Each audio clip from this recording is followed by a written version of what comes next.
किसान तो कह ही रहे हैं कि ले लो समर्थन वापस। ये ढीठ लोग हैं, ये नहीं लेंगे समर्थन वापस। आपसे ज़्यादा चित्रे इनको मैं जानता हूँ। इनके जो मन में लालच है हमें तो बहुत पहले से पता था। इन्होंने लेकिन जनता को गुमराह करा, कुछ नहीं धोखा दिया। यदि आप सच्ची में किसान हितैषी हो तो इस्तीफा दो और लोगों के बीच यो मैं कहूँ ये चमगादड़ वर्ग बन लिए, ये सरकार के जाके चिपट लिए। और अब सरकार भी इनके गर्म चिमटा लगा देना तो भी ये नहीं छोड़ेंगे सरकार को। इनके बड़े मुश्किल। नमस्कार, मैं हूं सुधीर जाखड़ और आप देख रहे हैं द लोकल न्यूज। आज इंटरव्यू होगा धाकड़ विद सुधीर जाखड़, क्योंकि हमारे साथ जो शख्सियत मौजूद है वो धाकड़ परिवार से संबंधित रखते हैं। जी हाँ, बिल्कुल। चौधरी देवीलाल जी जो देश के पूर्व प्रधानमंत्री रहे, हरियाणा के मुख्यमंत्री रहे, और उनके बेटे ओम प्रकाश चौटाला भी हरियाणा के कई बार मुख्यमंत्री रहे, और हरियाणा में इंडियन नेशनल लोकदल के एकमात्र विधायक अभय सिंह चौटाला के बेटे अर्जुन चौटाला, जो कि इंडियन नेशनल लोकदल के स्टार प्रचारक हैं, वो हमारे साथ मौजूद हैं। फिलहाल सिंगू बॉर्डर पर किसानों के आंदोलन में वो पहुंचे हैं। जी नमस्कार।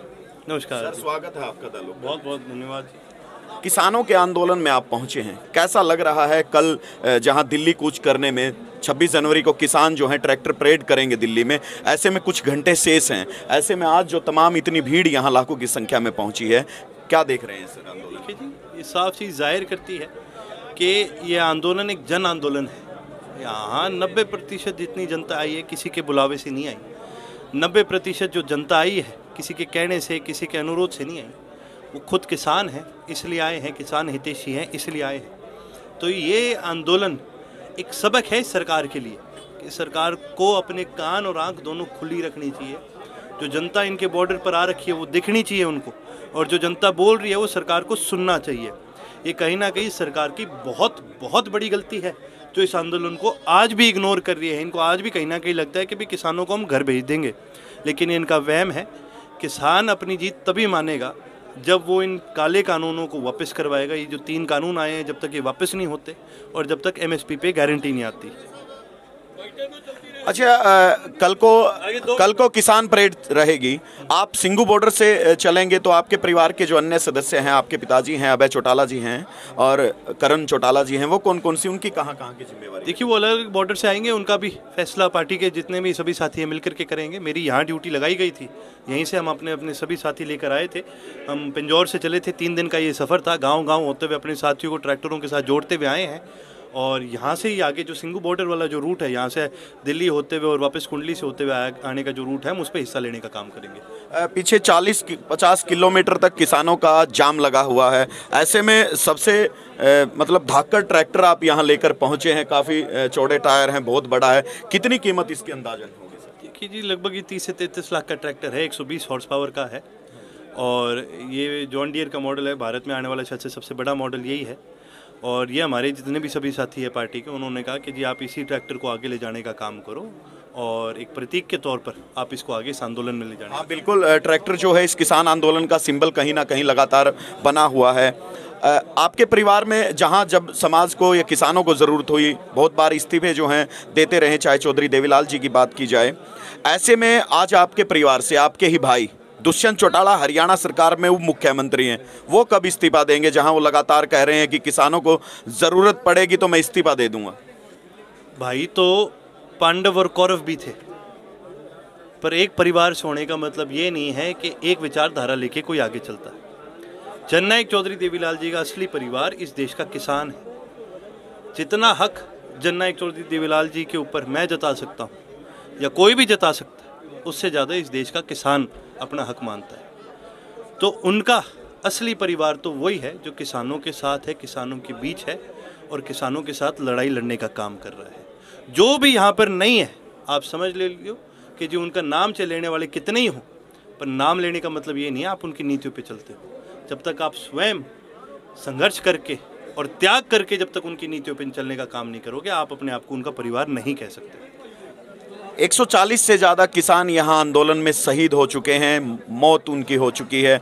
ऐसे में दुष्यंत चौटाला और उसकी पार्टी के कार्यकर्ता कहते हैं कि नेता जो विधायक हैं वो कहते हैं कि किसानों को जब ज़रूरत पड़ेगी तो वो समर्थन वापस ले लेंगे। वो सर, वो ज़रूरत कब आएगी? मतलब कितने हज़ार लोग और मरने बाकी हैं कि वो सरकार से इस्तीफा लें? सरकार किसान तो कह ही रहे हैं कि ले लो समर्थन वापस।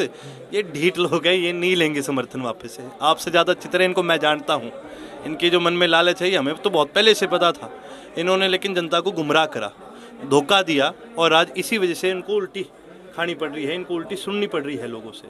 लेकिन मैं आपको एक चीज़ बता देता हूँ, कहने से कुछ नहीं होता। यदि आप सच्ची में किसान हितैषी हो तो इस्तीफा दो और लोगों के बीच में आके बैठो। जिताना और हराना ये जनता का काम है। आपका काम सबसे पहला है कि जनता की सेवा करना। जिन लोगों ने आपको वहाँ तक पहुँचाने का काम करा है, आपका हक बनता है, आपका फ़र्ज बनता है कि आप सबसे पहले उनकी सुनो। और आज वही लोग आज आपको कह रहे हैं कि भाई हमारे बीच आओ, किसान आंदोलन का हिस्सा बनो।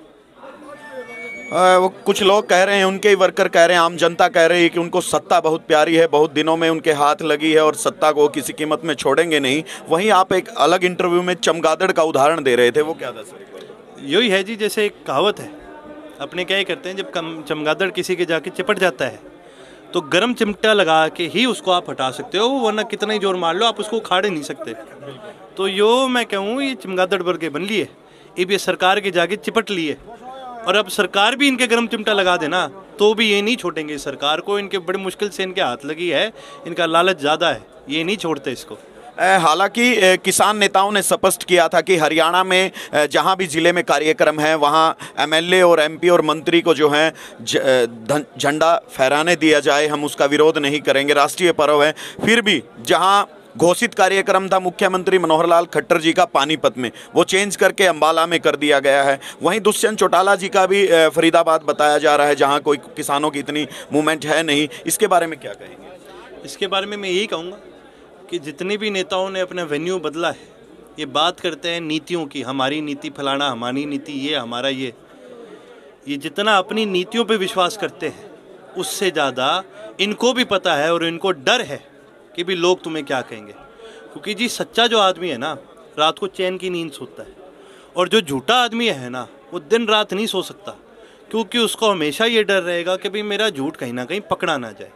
तो उसी प्रकार इनके ये प्रोग्राम है, ये झूठे लोग हैं, और चाहे इनको कोई कह भी दे कि भाई आपको हम करने देंगे, झूठा आदमी सबको झूठा ही समझता है, और झूठा आदमी ही सबसे ज़्यादा डरता है। तो ये इसीलिए डरे बैठे हैं। इंडियन नेशनल लोकदल के विधायक हैं अभय चौटाला जी, उन्होंने कहा है कि 26 तारीख को अगर किसानों का कोई फैसला उनके हक में नहीं आता है तो वो 27 को इस्तीफा दे देंगे। सर क्या 27 को फिर अभय चौटाला जी इस्तीफा देंगे? बिल्कुल। चौधरी अभय सिंह चौटाला जी की जुबान से निकली हुई बात और अर्जुन के धनुष से निकली हुई तीर कभी वापस नहीं जाया करते। जो उन्होंने कह दिया वो करके दिखाएंगे, और इसके लिए मैं ज़्यादा कुछ नहीं कहूँगा। 27 तारीख को आपको पता ही चल जाएगा, या तो ये कानून वापस हो या फिर चौधरी अभय सिंह जी का इस्तीफा तैयार है। बिल्कुल, हमारे साथ मौजूद थे अर्जुन चौटाला जी। उन्होंने स्पष्ट तौर पर कहा है कि 27 तारीख को अभय चौटाला जी जो हैं इस्तीफा देंगे, और वास्तव में ये सबसे महत्वपूर्ण बात है कि हरियाणा में एकमात्र विधायक है उनकी पार्टी से, और सबसे पहले पूरे हरियाणा में सबसे पहले अगर किसी इस्तीफे की पेशकश की है तो वो अभय चौटाला जी द्वारा की गई है। और लगातार किसान आंदोलन पर सरकार के प्रति मुखर होते लगातार अभय चौटाला लगातार दिखाई दे रहे हैं। तमाम आंदोलन से जुड़ी हर दिलचस्प, अनोखी, अद्भुत स्टोरी के लिए बने रहें सुधीर जाखड़ के साथ। धन्यवाद।